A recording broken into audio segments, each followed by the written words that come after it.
Graça e paz, irmãos. Amados, nós queremos meditar na palavra do Senhor.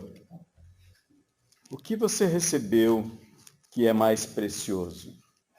Jesus diz: o que adianta ao homem ganhar o mundo inteiro e perder a sua vida, a sua alma? A gente pensa na vida eterna, mas não é a vida eterna que Jesus está falando aqui, ele está falando da alma. O que o homem pode dar em troca da sua vida?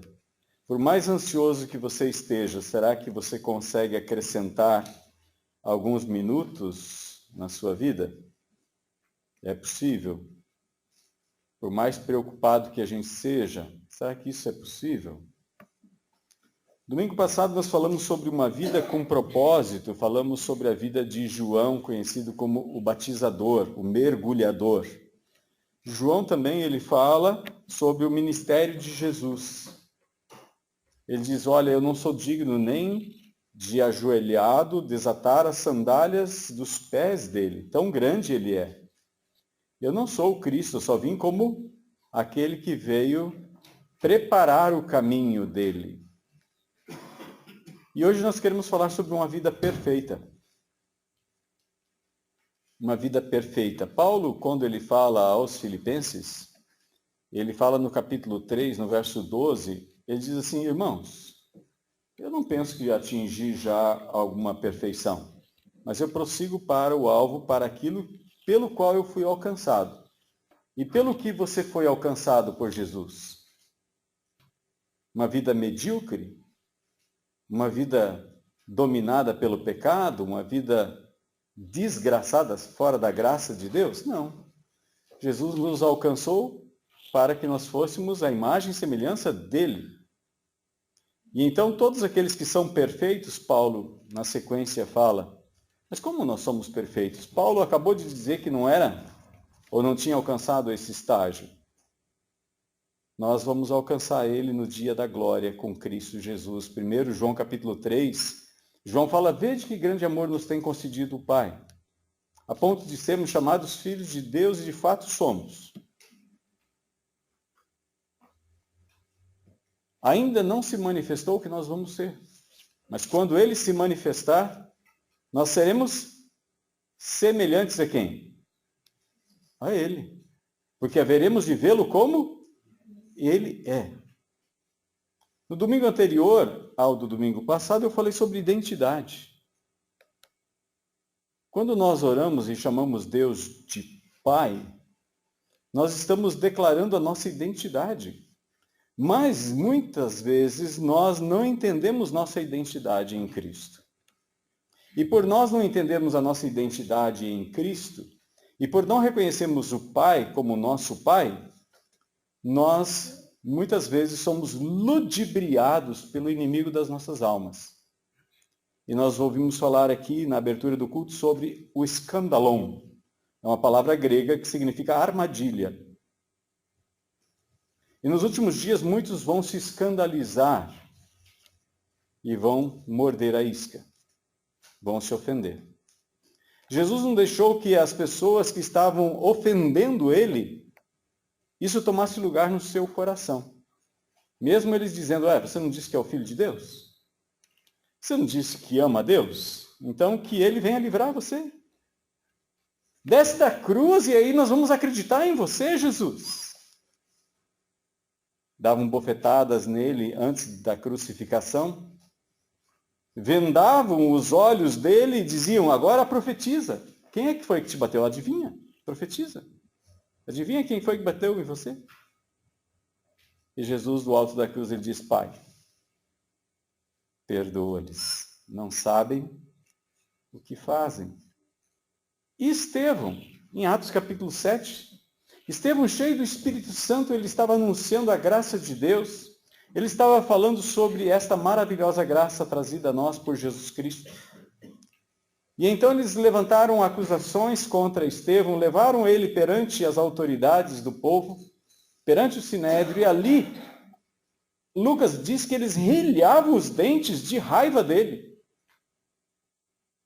Paulo diz em Romanos capítulo 12 que no que depender de nós, nós devemos ter paz com todos, mas nem todos querem ter paz com a gente. Ou é assim? Todo mundo quer ter paz com você, por mais bonzinho que você seja. Essas pessoas que crucificaram Jesus, crucificaram porque amavam Jesus? As pessoas que apedrejaram Estevão até a morte, amavam Estevão? E mesmo assim Estevão levanta os olhos ao céu e diz: Pai, Senhor, não coloque esse pecado na conta deles.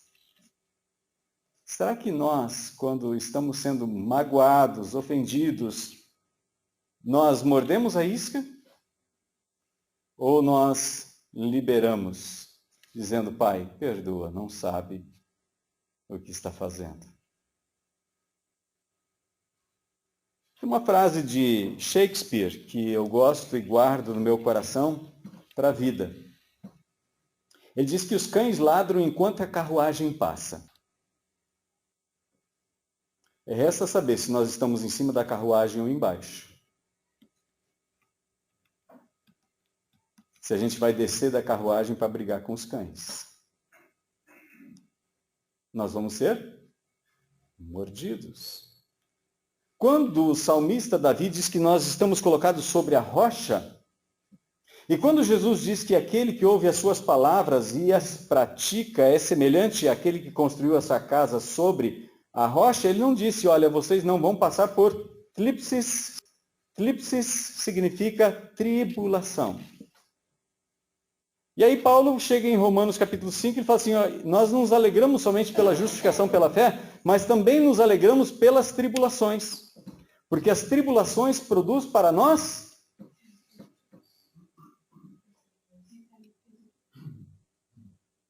esse é Romanos 8, 18. Eterno peso de glória. Mas no capítulo 5, verso 2 em diante, ele fala que ela produz perseverança, perseverança produz experiência, experiência produz esperança. E a esperança que Deus derrama no nosso coração, ela não nos confunde.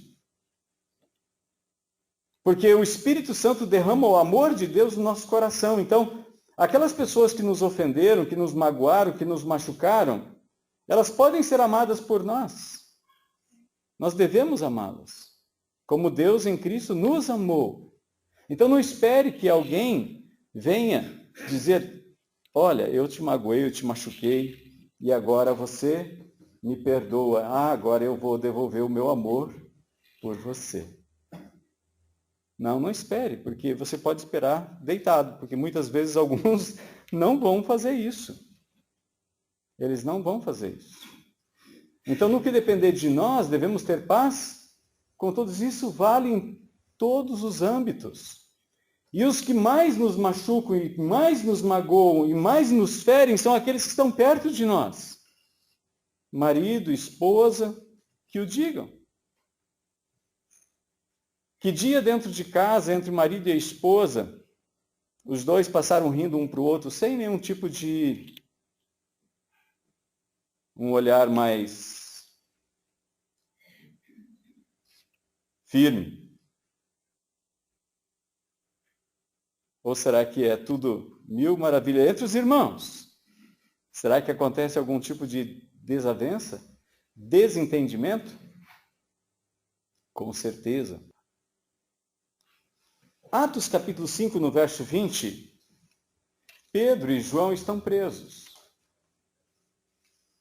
E eles estão ali naquela cadeia. Vamos olhar ali a situação deles. Eles haviam feito o bem, haviam ajudado pessoas. E depois, o sumo sacerdote, então, no verso 17, diz: e todos que estavam com ele, isso é, o grupo dos saduceus, porque os saduceus não acreditavam na ressurreição.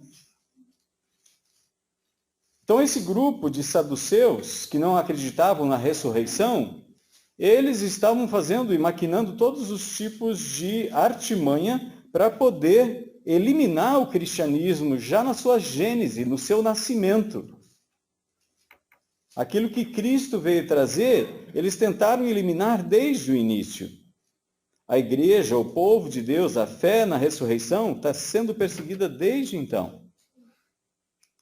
Eles se levantaram e, tomados de inveja, prenderam os apóstolos e os colocaram na prisão pública, mas de noite o anjo do Senhor, verso 19, abriu as portas do cárcere, tirando-os para fora, disse: Ide, apresentai-vos no templo e anunciai ao povo todas as palavras desta... O que está escrito na sua Bíblia? Vida. Essa vida. Em Romanos capítulo 6, por exemplo, quando Paulo dá uma pincelada sobre a questão de nós termos uma nova vida, ele diz que nós morremos e fomos sepultados com Cristo no batismo. E assim como nós saímos do batismo, nós devemos viver uma vida nova. É uma nova vida. Essa nossa natureza carnal, ela não se converte. A carne não se converte. A carne precisa ir para a cruz. Cada dia eu e você precisamos tomar a nossa cruz se nós quisermos sermos discípulos de Jesus, porque foi essa a proposta dele.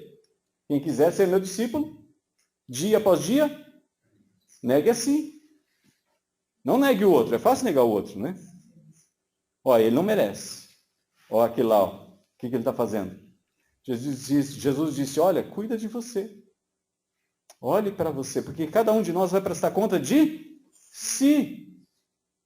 E quando nós deixamos que a ofensa nos atinja o coração, Satanás atingiu o seu alvo, seu propósito. Ele afasta você de Deus. A estratégia de guerra de Satanás é eliminar a sua comunicação com aquele que pode te socorrer. É como acontece quando alguém no passado queria dominar uma cidade. Jerusalém, por exemplo, no período em que Daniel, Sadraque, Mesaque, Abednego, Ezequiel estavam na Babilônia, Jeremias estava em Jerusalém, eles cercaram Jerusalém por 1 ano e 6 meses, 18 meses. Lá na Babilônia, a esposa de Ezequiel faleceu. E Deus disse para Ezequiel, Ezequiel, você não vai chorar.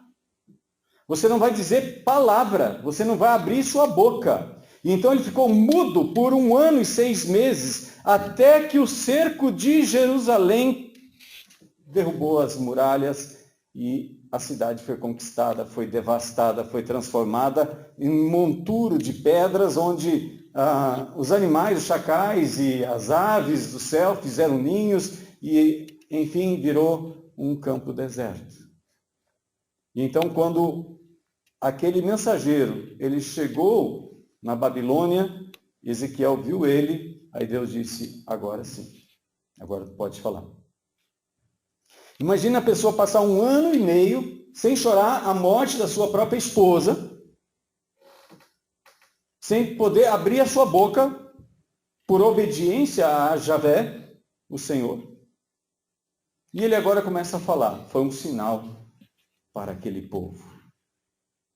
E então o anjo vai, abre as portas da prisão, leva eles para fora e diz, agora vocês vão lá no templo e anunciem ao povo todas as palavras desta vida, a vida perfeita em Cristo.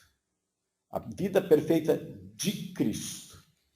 E nós queremos falar rapidamente sobre essa vida perfeita. Abra em Mateus capítulo 3.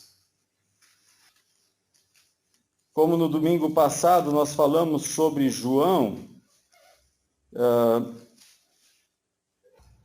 tenho já preparado a mensagem do domingo que vem que fala sobre Malaquias, e eu convido você a ler os 4 capítulos de Malaquias. Malaquias é o último livro do Antigo Testamento. Ele sim é o último profeta que escreveu do Antigo Testamento.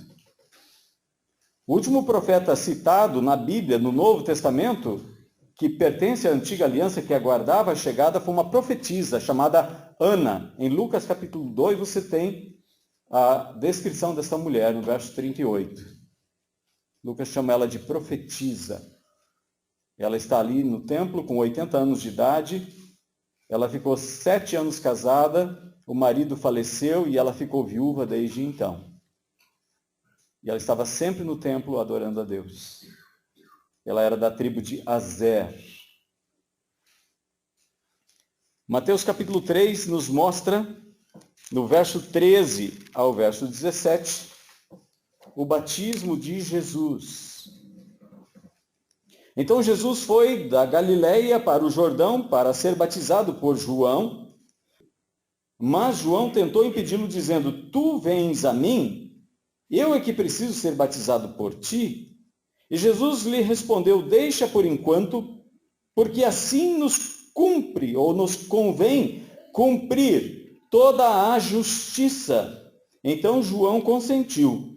Depois de batizado, Jesus saiu logo da água e viu o céu se abrir e o Espírito de Deus descer como uma pomba vindo sobre ele. E uma voz do céu disse: este é o meu filho amado, de quem me agrado. Amém?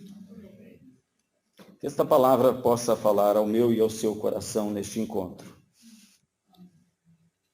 As pessoas gostam de ter modelos de perfeição.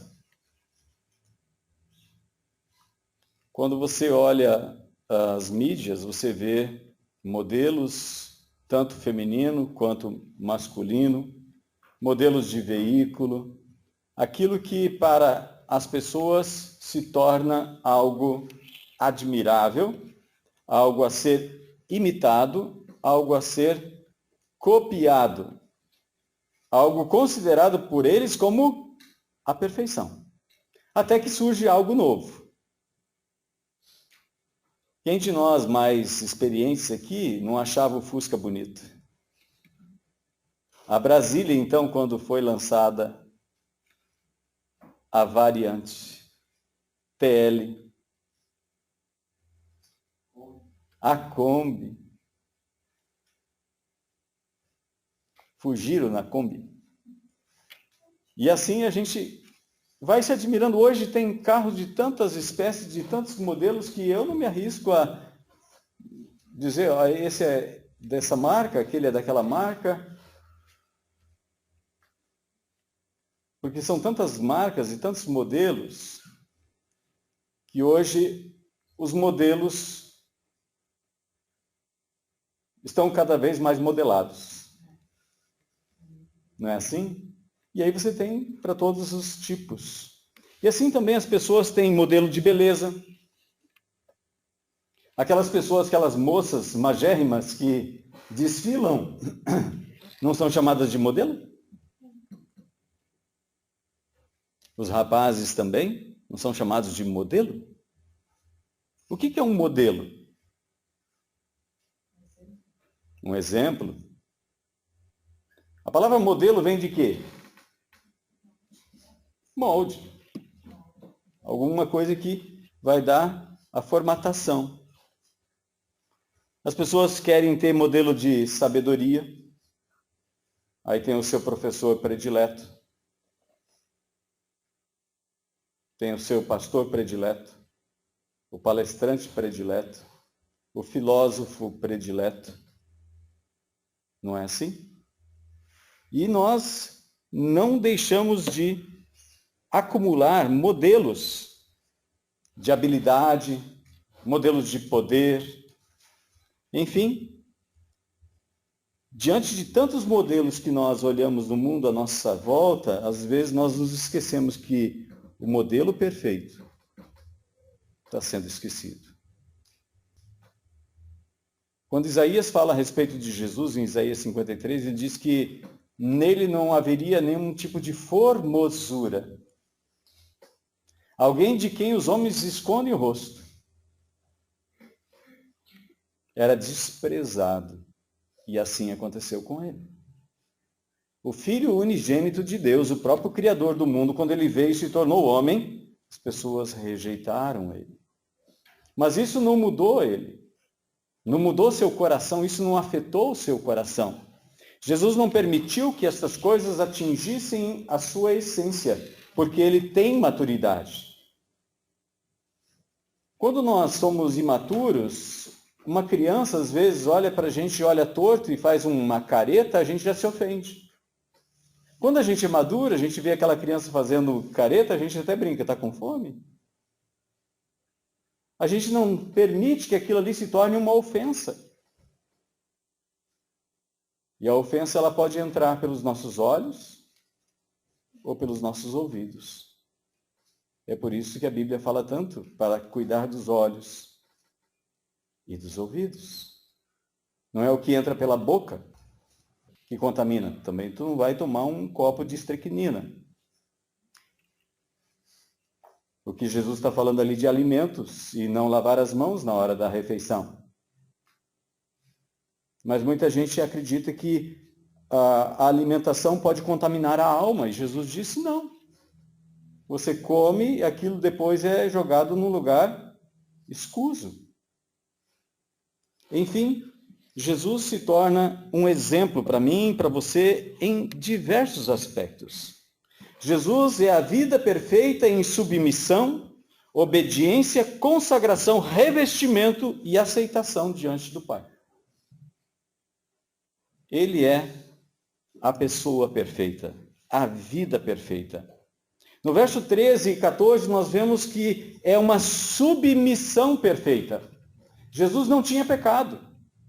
Ele é pré-existente a João. E João sabe disso, mesmo sendo 6 meses biologicamente mais novo que João. João, o evangelista, escreveu no capítulo 1, no verso 15 e no verso 30, as mesmas palavras. Ele disse, ele já existia antes de mim. João escreve no capítulo 8, no verso 58, ele diz, Jesus agora dizendo, antes que Abraão nascesse, eu já existo. E eles pegaram em pedra para atirar em Jesus, porque se Jesus não tinha nem 50 anos, eles disseram, você não tem nem 50 anos, você já viu Abraão? Jesus não se deixa ofender com tanta facilidade. E ele se alegra quando nós chegamos a esse nível de maturidade, na semelhança dele. Que apesar dos pesares e dos problemas e das dificuldades, nós não perdemos o foco, o propósito. Qual é o propósito da sua vida? Qual era o propósito da vida de João? João cumpriu o propósito da vida dele. Será que nós vamos chegar e acabar a carreira, que nem Paulo fala? Acabei a minha carreira, guardei a fé. Agora a minha coroa está reservada. Eu sei em quem tenho crido. E eu sei que ele é poderoso para guardar o meu depósito até aquele dia. Ninguém vai tirar da mão dele. Ninguém vai tirar da mão dele. Então Jesus é uma vida perfeita em submissão. O próprio autor da vida, o próprio Criador se submete à criação. João diz, eu precisava ser batizado por você, e você vem para mim? João tinha consciência do seu pecado. Mas Jesus não tinha pecado nenhum. E ele mesmo diz, quem de vocês pode me convencer de pecado? Ele tem a vida perfeita. Ele tem a submissão perfeita. Porque mesmo sendo Deus e o Filho unigênito de Deus, João recebeu das mãos do Pai uma autoridade. E Malaquias capítulo 3, no verso 1, fala que o próprio Deus diz, eu vou mandar diante de mim o meu precursor, o meu mensageiro. Ele manda João e ele se submete à autoridade de João. Quando Jesus fala aqui, convém que nós venhamos a cumprir toda a justiça que Deus estabelece é diferente da justiça que o homem estabelece. O homem estabelece a justiça pelo fato de que se você é uma pessoa boa, uma pessoa honesta, uma pessoa que paga seus impostos, então você tem direito à justiça. Outros princípios legais dizem que todos aqueles que nascem no território nacional, por exemplo, têm direito a um advogado e têm direito a ser assistido pela Justiça, mas não é dessa justiça que a Bíblia está falando. A Bíblia está falando sobre submissão. Ser submisso é estar debaixo da mesma missão. É respeitar e aceitar aquele que também está na missão. Em Lucas capítulo 9, por exemplo, quando Jesus está indo para Jerusalém, os discípulos chegam para Jesus e dizem assim: olha, nós encontramos um homem que estava expulsando demônios em teu nome e nós proibimos, porque ele não andava com a gente.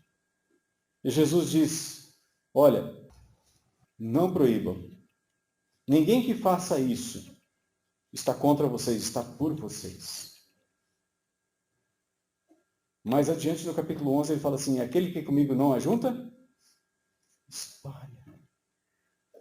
E isso acontece em todos os níveis.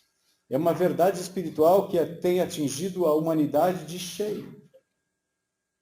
Dizer que Satanás está preso é um engano antibíblico. Pedro diz que ele anda ao derredor. Ele não anda passeando.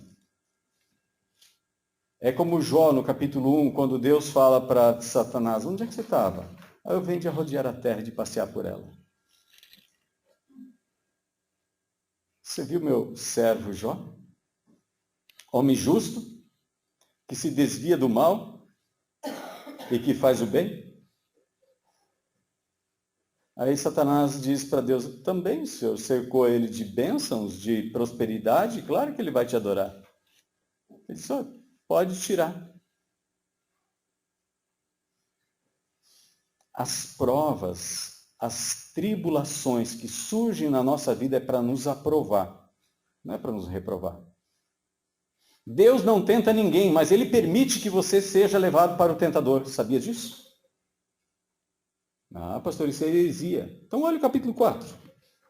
Capítulo 4 aí da Bíblia, que você está com ela aí, ou acessada, ou aberta. Então Jesus foi conduzido pelo Espírito ao deserto para ser o quê? Tentado por quem?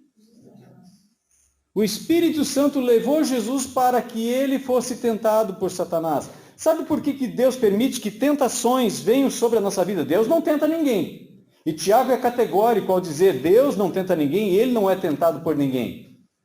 Mas a mesma palavra tentação e provação é a mesma palavra no grego. E Tiago fala que nós devemos ter por motivo de grande alegria o passar por várias provações. Porque a provação produz em nós amadurecimento.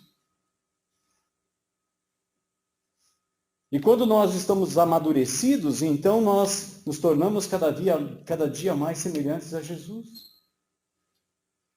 As ofensas não nos atingem mais. Para eu andar com Jesus, eu não preciso derrubar quem está na minha frente. Cada um de nós tem a sua própria jornada. Para que a minha luz brilhe, eu não preciso apagar a luz de ninguém. Jesus não teve ciúme de nós, Ele não tem ciúme de nós, Ele nos chama de amigos. Se nós fazemos o que Ele manda, por quê? Porque Ele veio aqui com um propósito, nos levar para o seio do Pai. E cada vez que você se aproxima do Pai, Ele se alegra, porque Ele está sentado ao lado direito do Pai, e quando você chega ao Pai, Ele diz: vem mais para perto um pouquinho. Deixa Deus derramar mais do seu amor no seu coração. Sinta o meu amor e o amor do Pai por você, assim como nós sentimos o amor pelo seu irmão, pelo seu vizinho. Porque Deus amou o mundo de tal maneira que deu o seu único filho. Ele não amou algumas pessoas. Ele amou o mundo, a raça humana. Para Tito, Paulo diz, no capítulo 2, que a graça de Deus se manifestou salvadora a todos os homens, não a meia dúzia, a todos os homens. O amor de Deus é derramado em nosso coração quando nós passamos pelas tribulações. Elas produzem experiência e esperança.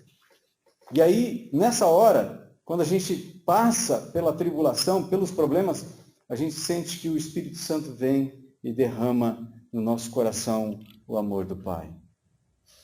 Aí a gente vai entender que no verso 8 ele fala que nós todos estávamos fora, todos nós éramos pecadores, mas Deus demonstra o seu amor por nós pelo fato de ter Cristo morrido por nós quando nós ainda éramos pecadores. Todos pecaram, no verso 12, então, de Romanos capítulo 5, ele fala, todos pecaram. Todos pecaram. Jesus é a vida perfeita em obediência. No verso de número 15, nós temos esse ensino. Ele diz, deixa por enquanto, porque assim nos convém cumprir toda a justiça. Jesus é a vida perfeita em submissão, a vida perfeita em obediência e também em consagração. Ninguém foi mais consagrado do que Jesus. Mateus não cita o fato, mas Lucas, no capítulo 3, quando ele fala do batismo de Jesus, Mateus fala simplesmente que ele saiu logo da água. E a gente às vezes tem naqueles filmes que eles tentam retratar de alguma forma a vida de Jesus. Jesus ainda está dentro da água e de repente o céu se abre, vem uma pomba sobre Jesus dentro da água. Só que o texto é muito claro, Jesus saiu da água e Lucas diz que ele estava orando. E quando ele estava orando, o céu se abriu. A oração é submissão, obediência e consagração. Quando nós oramos, nós estamos dizendo, Senhor, faça-se em mim conforme a tua vontade. Porque a tua vontade é boa, perfeita e agradável. E nós estamos falando de perfeição aqui. Jesus é a vida perfeita em revestimento. Jesus foi revestido pelo Espírito Santo. Ele era o Filho de Deus, ele não tinha pecado, ele foi concebido pelo Espírito Santo, mas ele precisou ser revestido do Espírito Santo. Antes dele ser revestido do Espírito Santo, Jesus não fez nenhum milagre. Ele não pregou uma única palavra.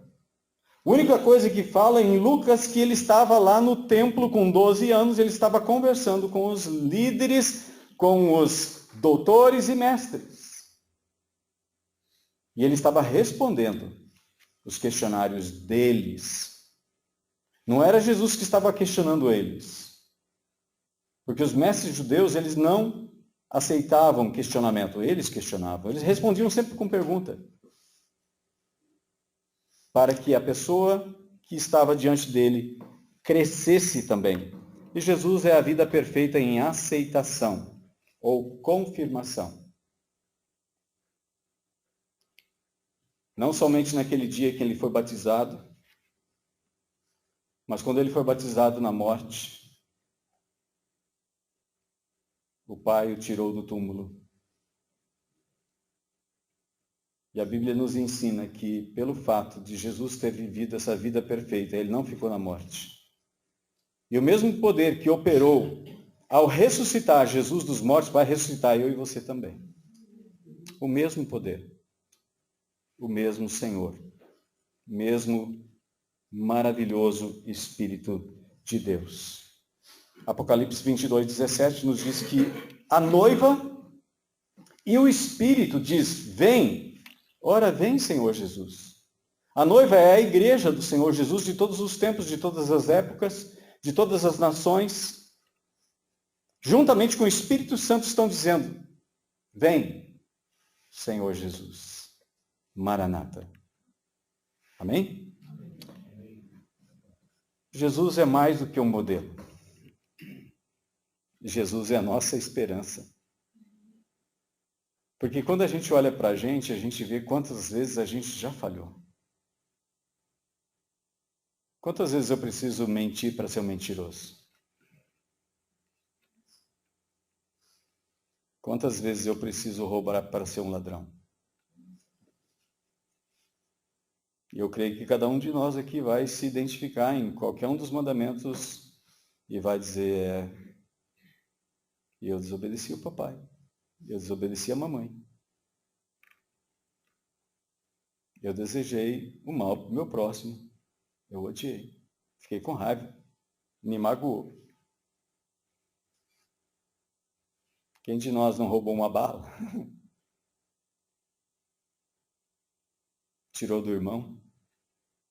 Às vezes dentro de casa acontece roubo. Ou não? O filho que pega a moeda que está no chão, que não é dele. É um roubo. Ah, pouca coisa. Dá nada. Não, nós somos pecadores. Pecadores.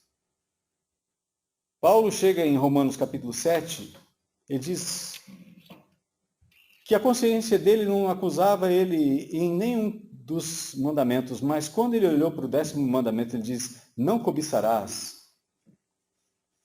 Ele disse, olha, esse mandamento me pegou de calça curta. Quem de nós nunca cobiçou? Ah, eu nunca cobicei.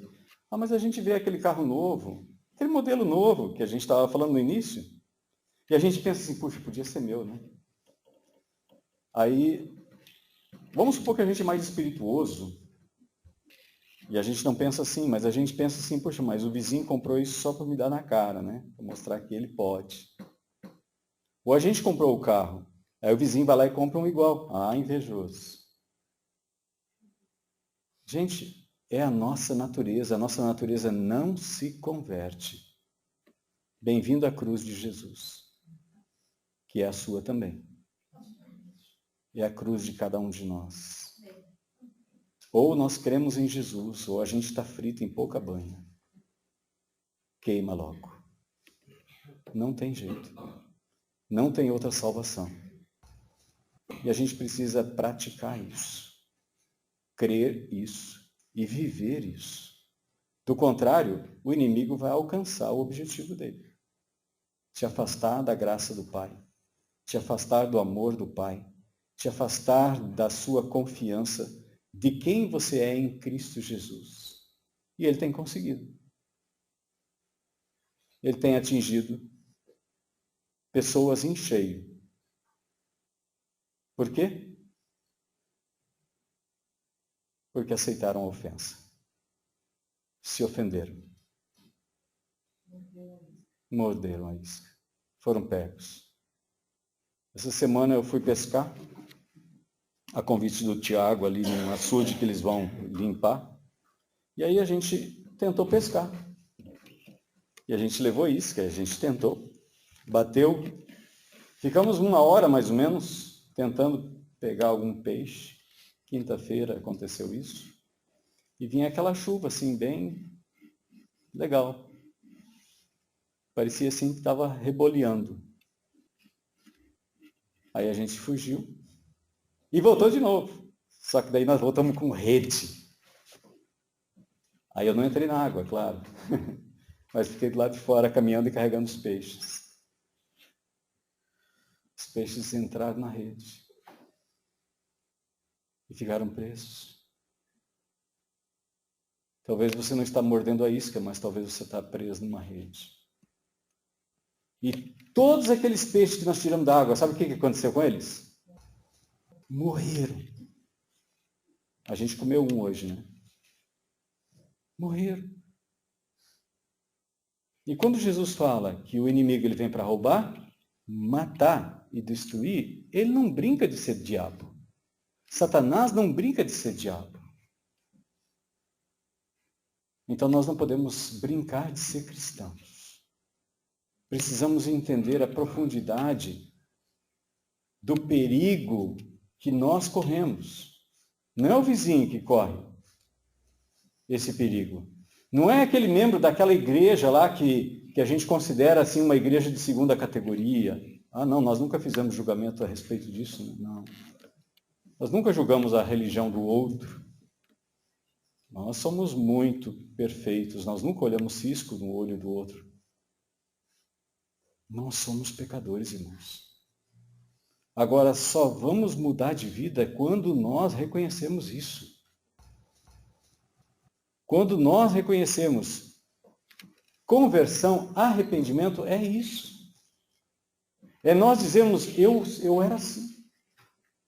Quando Paulo fala de si mesmo, ele diz, eu sou modelo para os outros que vierem. Por quê? Porque eu fui o pior dos pecadores. O pior dos pecadores. E acrescentado a isso ainda, eu persegui a igreja do Senhor Jesus. Ele foi responsável não somente pela prisão de muitos, mas pela morte de muitas pessoas.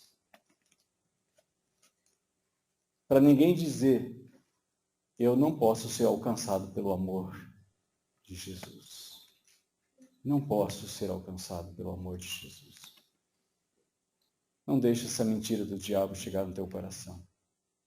Livre-se. Livre-se dessa mentira de Satanás. A cruz é o lugar mais longe onde o homem pode ir na sua crueldade. Mas a cruz também é o lugar mais distante que Jesus foi para nos resgatar. Então, olhe para a vida perfeita de Jesus. Repita com João, convém que ele cresça e que eu sempre diminua. Repita como Paulo, agora não sou eu mais quem vive, mas é Cristo que vive em mim. Vamos viver Jesus? Amém? Amém? Amém. Você quer viver Jesus? Por que você toma ceia? Por que você come do pão e bebe do cálice? É só um ritual? Não. Você está declarando no mundo espiritual e no mundo físico, Jesus faz parte da minha vida e eu faço parte do corpo dele. Ele é a cabeça, eu sou membro do corpo dele. Então tome posse da sua identidade em Jesus. Por onde você andar, você é uma testemunha do reino. Você é um mensageiro do reino. Assim como João foi, Jesus foi mensageiro do reino, ele diz, o reino vem, o reino chegou. Se eu expulso demônios pelo poder do Espírito Santo, o reino chegou sobre vocês. E o reino está aqui. O reino está aqui. Venha o teu reino, que seja a realidade na sua vida. Vamos nos colocar em pé e oremos ao Senhor. Querido Senhor, nós te agradecemos por essa palavra, pelo exemplo de Jesus na vida, na morte e na ressurreição. E nós sabemos que nós também vamos fazer parte da ressurreição de Cristo. Nós já fizemos parte quando ele entrou na nossa vida e mudou a nossa história. E nós queremos andar com Cristo porque ele é o caminho, o único caminho que nos conduz a ti, Pai. Senhor amado, assim como nós fomos convertidos pela tua graça e pelo teu poder, e agora o Senhor nos está nos encaminhando no caminho da vida, Senhor, sabemos que também o Senhor vai nos ressuscitar em Cristo para tomarmos posse contigo da vida eterna.